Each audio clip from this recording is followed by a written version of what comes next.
and welcome to the Fertility Conversations podcast. The goal of this podcast is to create more awareness about infertility and to provide support to people trying to conceive. Thank you for listening today, and we hope you will be encouraged. And now, here is your host, Ola.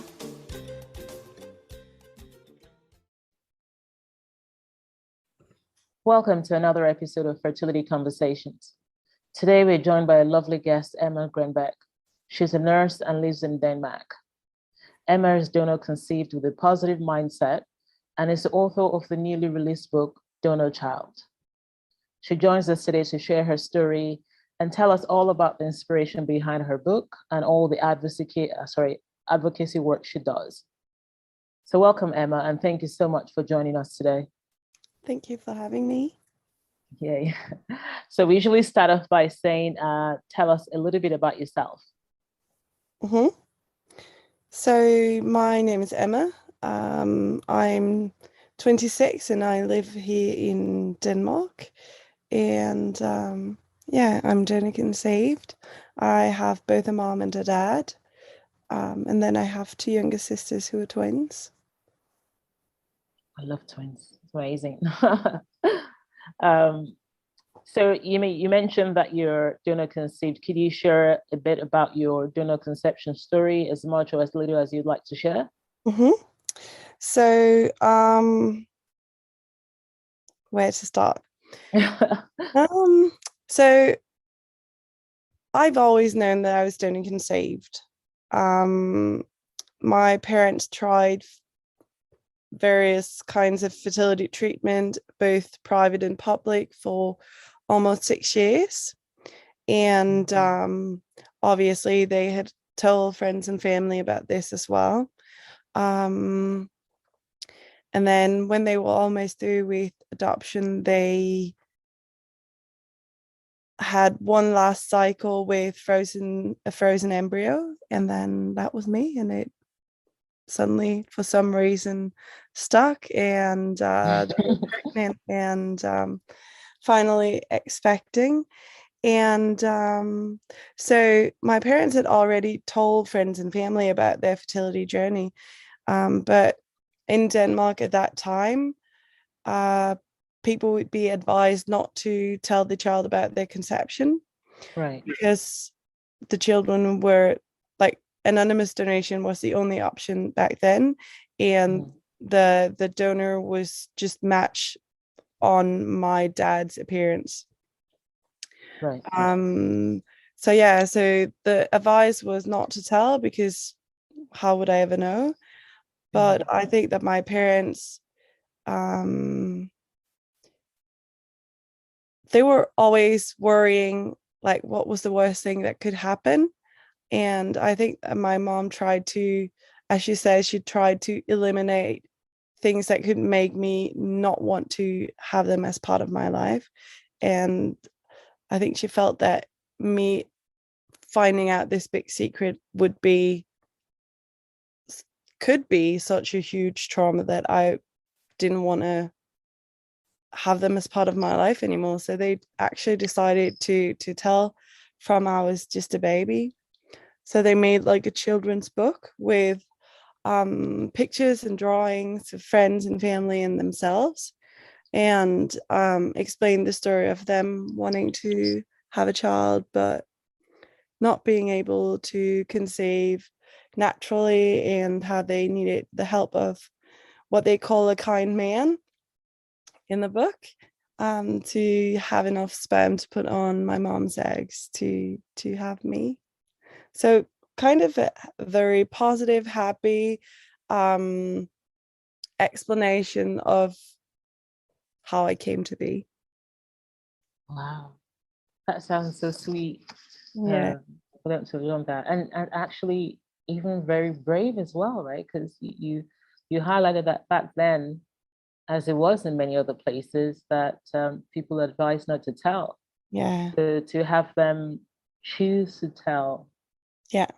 When obviously that means they were the minority at that time, and for sure, you put your feelings first, which is just amazing. I completely agree, and I think that that is a major part of why I feel how I feel today, and also why I have such a close relationship to them.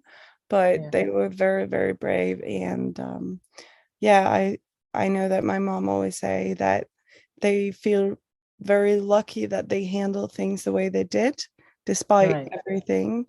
And that is also a huge part of why I want to share and try to give a little bit back to this community, so that people can get a bit more help in navigating through donor conception, because it is just so incredibly tricky, isn't it? Yeah, Like, there's so many difficult choices to be made. exactly. And again, there is a lot of negative view of donor conception as well, based on experiences of other donor conceived children who felt betrayed because their conception story was hidden from them. So it was really amazing to come across your YouTube channel and your page, sharing your positive story, because I think that when people are thinking of using donor gametes and having a lot of information that is negative in the public or society, it can make people feel uncomfortable and unsure on how to proceed. So hearing your story and how amazing it turned out was great, right? Because it helps to give a balanced view of how donor conception could be. Yeah, because I think it is also important that we hear the stories where things have gone wrong, or things have not been handled in maybe the best way, so that we learn also to navigate around these things. But what I tell people often is that this was also the case for me before I realized that people needed to hear this side of donor conception as well, because I know other people who are donor conceived who were told from babies as well, and they feel very similar to me. And but they don't talk a lot about it. They don't share about it because it's such a minor part of their life now, like everyday life. They don't think about their donor conception. Yeah. So I think a lot of people who, when you're not hurt by something, you don't tend to think that much about it, and you don't tend to you don't think to communicate this out into the world in the same way. Yeah. And thank you for saying that, saying that it's important to hear both sides, and people that are happy with being donor conceived, and people that feel that were hurt as well because they were lied to or information was kept secret. So in some places, and here in Nigeria, you still have a lot of people talking about not telling if they do use donor gametes and have a donor conceived child, because they're afraid of what people can say, if family and friends will treat the child differently. What will be your advice or opinion to anyone listening, considering using donor gametes, either eggs or sperm or embryo adoption? I would say that, in my opinion, it is not an option to not tell. I don't think that is the best choice for the child. I think that the chances of people getting hurt when you don't tell are very, very high, because we're so advanced in our healthcare technologies today that the chances of finding out are so high. So I would never risk to go there. And also, if you choose that, you would have to be sure that no one knows except from yourself. But because there are many cases of people who've been told by friends or family, even though the parents didn't want them to know, I think it's so hard. And I think that it is a really, really big secret to carry around for so many years. Right. And I can't imagine that not creating some kind of distance in the relationship. Because what I felt is that my parents being honest with me and us knowing that we were special and in some way choosing to be a family has actually made us even closer, I guess. Well said. Thank you for sharing. And when will be a good time to start having conversation with any donor conceived child? Yeah, I think this is also very interesting because a lot of people, they want to wait until the child understands. And I think it's too complicated to try to communicate this to a child.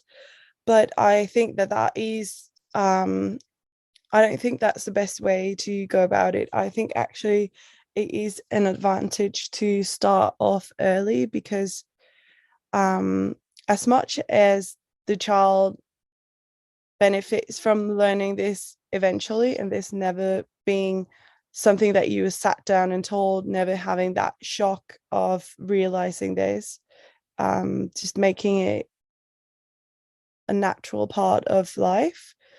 I think it's very healthy, and also I think it's very good for the parents to sort of rehearse telling this story, because there can be a lot of trauma connected to donor conception.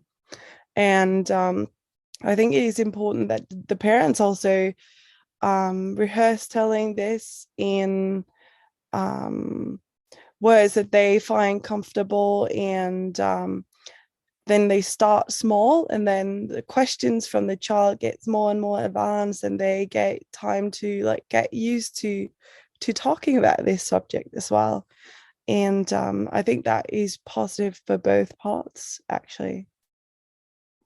And I think that if you wait, what I've experienced from people who've done so is that they wait for the perfect time, and the perfect time never appears, and then they actually wanted to tell when the child was 6, but then the perfect time was not there, or something happened in the family, and then they postpone, and then suddenly the child is teenager or grown up, and then they didn't get the chance to tell, and so you end up in a very tricky situation, I think.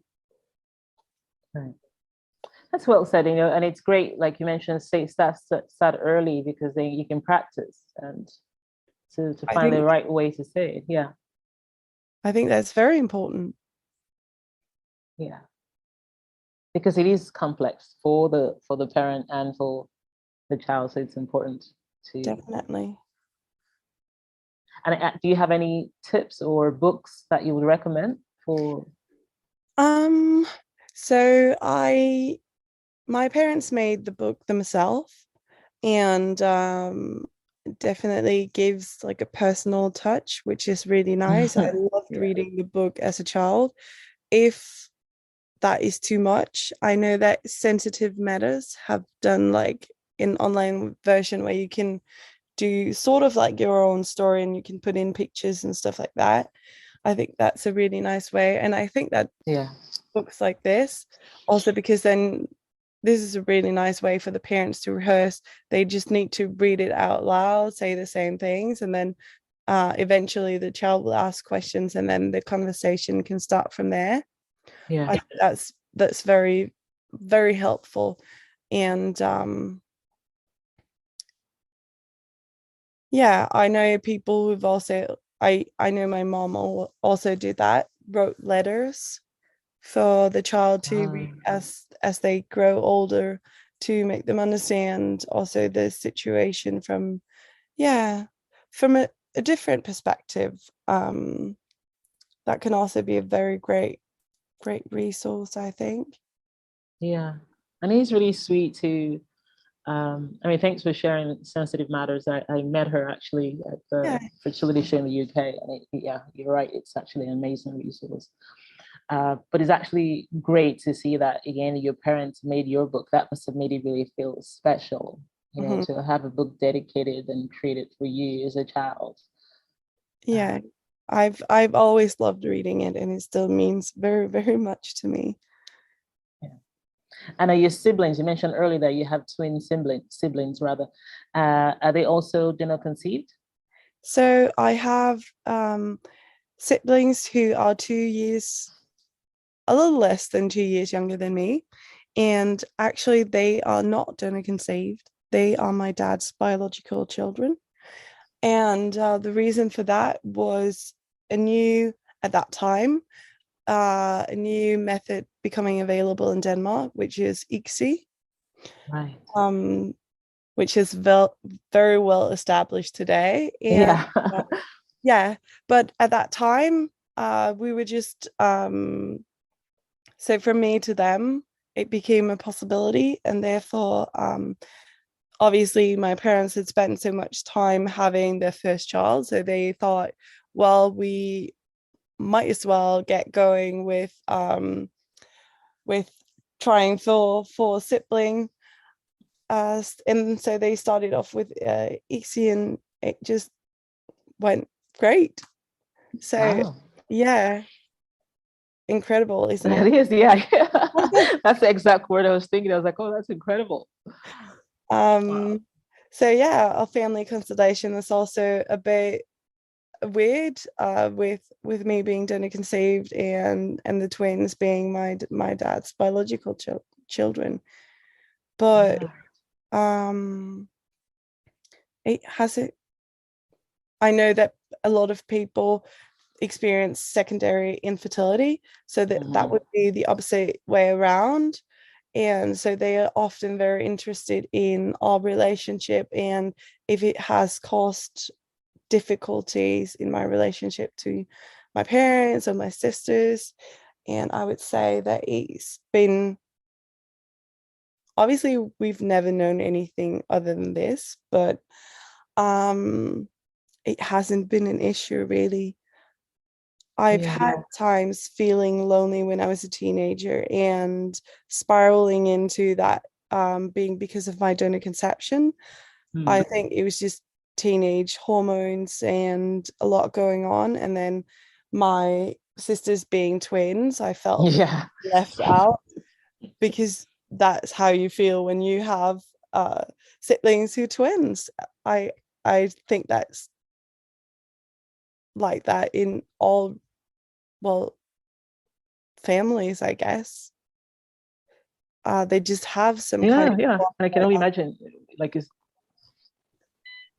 yeah, you're just not a part of that special bond that they have, and that's so fair. I completely understand that. But yeah, it could make me feel a bit left out, I guess. And that could make me spiral into negative thoughts. But I always knew that it was not the case. And we were able to talk about it openly in the family. And yeah. thank you for sharing that. That's very important, talking and having those conversations, because again, regardless of how your family is created, people can have different emotions at different times, and it's just important to keep the Yeah, conversations open. Yeah. I think so too. Now, I actually, there's when people think about donor conception, there's always sometimes fear, and of course, when you see some movies not necessarily always portrayed appropriately, people get concerned that use, um, if they have donor conceived children, is there a possibility that they could eventually date or marry a half sibling? Mm-hmm. Have you had any concern about this, or what are your views? Um, Honestly, I never thought about, well, it's weird because I never thought about other donor conceived people when before I entered the like donor conception community. Mm. Um, Before I started sharing myself. So I've never thought of that being a possibility, and I've never thought of it being an issue. Also, we did like just for fun a calculation of how of the chances of that happening in Denmark, of course, with the numbers for one donor used per family and all of these things, and it's just so unlikely. So I've never worried about it at all. And also, one of the things, I understand why you wouldn't want that to happen.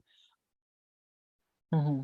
On the other hand, I'm like, well, people have had different parents than what they've thought for decades, and it hasn't been an issue. Why make it an issue? Right. So this must have been a problem before, and we haven't like seen a huge impact of that. Well, yeah, I'm not worried about it. It's so unlikely. Thank you for sharing. And I think there are tests that people can do anyway, right? Like, Sure. Yeah. You can just do, yeah. Okay.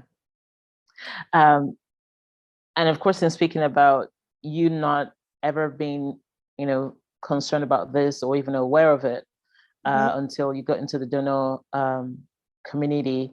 Another aspect that people that I've seen sometimes in the donor community is people also wanting to seek out their donors and other potential half siblings. Is that something that you've been interested in or done? So also half siblings was something I had never thought about before entering the community as well. I've just, yeah, I don't know why actually, but I've never had any interest in knowing donor half siblings, and I think a major part of that is because I have siblings of my own. I think it was Right. if I was an only child, that might be different.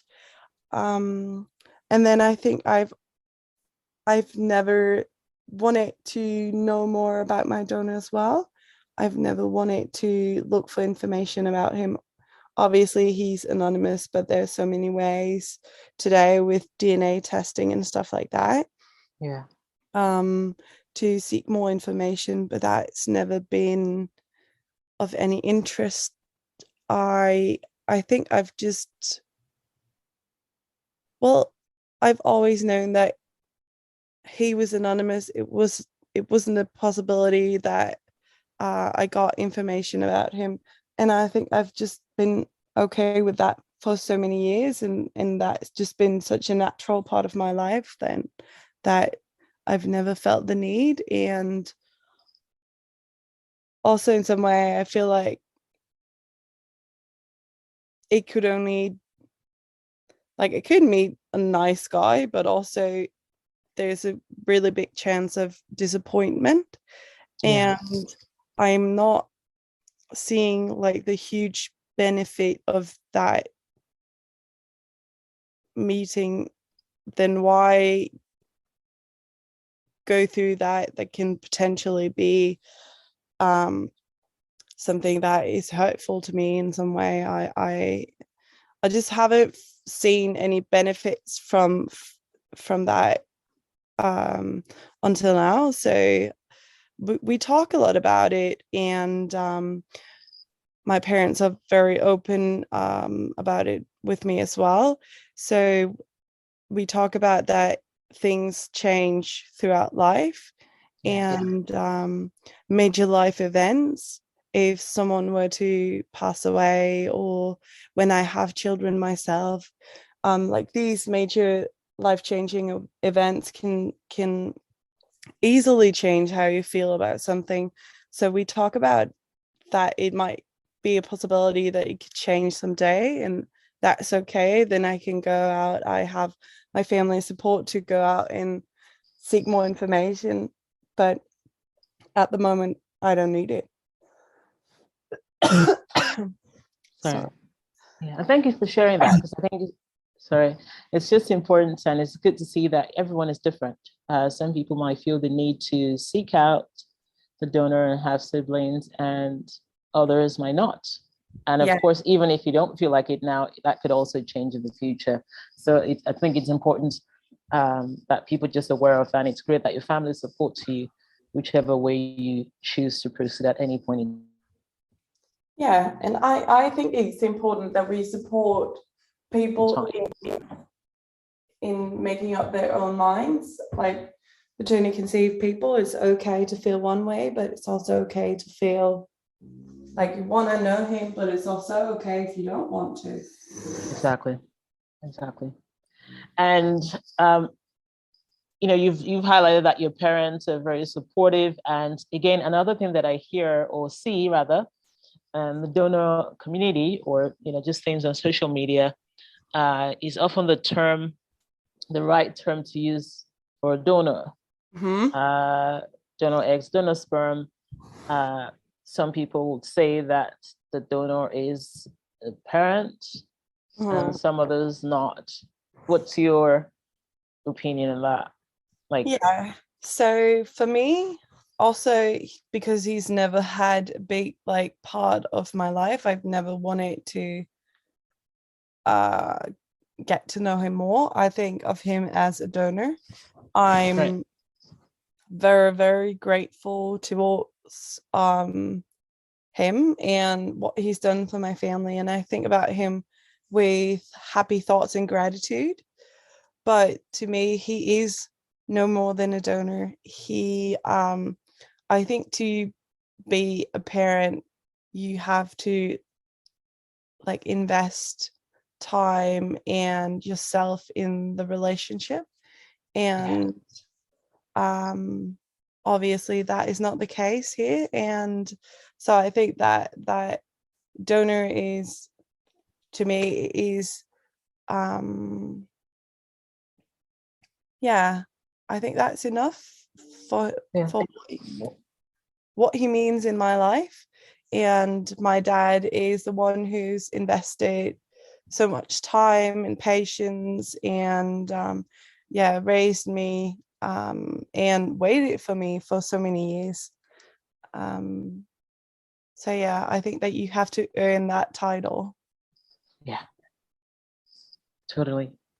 Thank you for sharing that and for giving us so much insight into donor conception. I think it's very important, and it really is helpful for lots of people considering donor conception, or even those that have already gone ahead and just wondering how to approach it with their children. So thank you so much for sharing.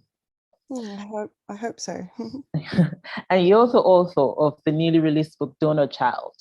What was the inspiration behind that?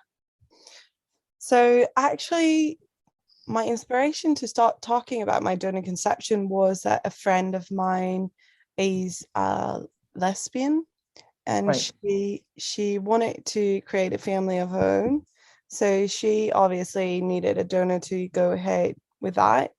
And so she asked me about my experience. And that made me feel and think that maybe other people could benefit from my story and how my family and I have gone about everything related to my conception. And so I started my blog and started writing a bit about my donor conception. And I felt that there was a huge interest, especially in someone who had known from childhood and someone who was not hurt by the fact that I was donor conceived. So I started to research a bit, and I found all these very unhappy stories with people who were very upset that they were donor conceived, and that was just so far from what I felt and how things have been in my life. And that gave me the inspiration to write a book to tell more in depth what it has been like for me to be donor conceived, and how it has affected our life and our family. And because one of the things is that there has been times where it has had impact on my life, and these I'm sharing in the book, but most of the time I've had what I would say is a very ordinary childhood. And I thought that was also important to share with people. So I wanted to create some resources that my parents lacked and longed for so much when they were going through their fertility treatment with donor sperm. Yeah. They really wanted to know more and to learn more and how to navigate this the best way. And these resources were just not there. Yeah. And I thought if I can help creating some of these resources, I would love to. Thank you for so glad that your friend inspired you and got you to start blogging and creating this. Like you highlighted, it is very important to have stories like yours for people to read about, to listen to, and just know that there's somebody else out there like them, or somebody else out there that considered this option and how it turned out and what to do and what not to do, and ways to keep conversations open. So it's so important. That is really what I hope. I hope to inspire people to go about things in a way, well, I wouldn't say the same way as my parents, but do some of the things that I can tell that has worked for us, and hopefully make them work in their family as well, because cultural and family differences, obviously you would need to take them into consideration as well, but I think that most of these things can work in most families, and I hope that people will get inspired and do things that works for them. Right. Thanks for sharing. And how can people purchase your book? It's on Amazon, so you can just search for the title, and also they can go to my website. I also have links for way to find the book there. Okay. And also on my Instagram, I can direct people to the book. Okay, perfect. So I'll put the link for your book and your Instagram in the show notes, so that way people can access it. Perfect. And for anyone looking to connect with you, what's the best way to reach you as well? I think the best way to reach me is also through Instagram. If you just send me a message through Instagram, I'll reply there. That is definitely the easiest way for me to know that I don't overlook something. Right.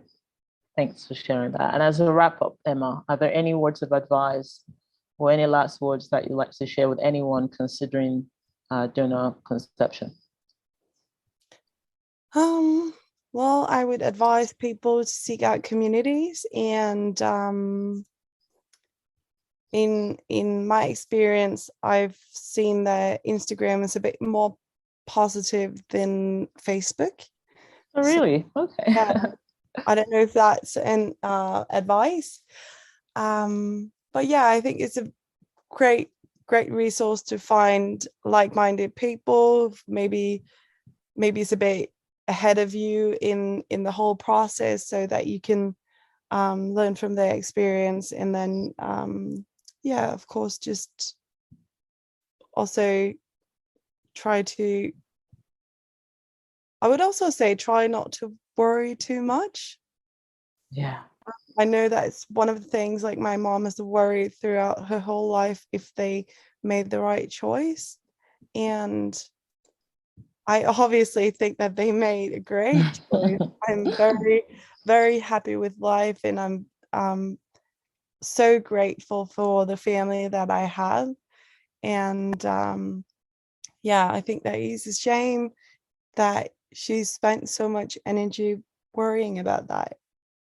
Yeah. But it's amazing that she also put that energy to do the right thing, even though lots of people were not doing at that time. That Yeah, took a lot of, yeah. I think my parents have done amazing, and I also think that they're so brave. Like today, Yes. they also support me in sharing this story, also making it very public, something that's quite Private, yeah. their life as well. And obviously I asked them before I went ahead with everything, but now they're also taking part in my Instagram. They're doing lives. Also my dad is sharing his infertility to support Oh. men going through infertility themselves. I think it's just, they're so cool. They're just amazing. Yeah, that's amazing because you just hear sometimes all you need is one other person's story. You just hear that story and you feel encouraged and you see that you're not alone, and that's so important. And to have you and your parents sharing and helping so many people, that's just amazing. It means a lot. Yeah, it really does. Yeah.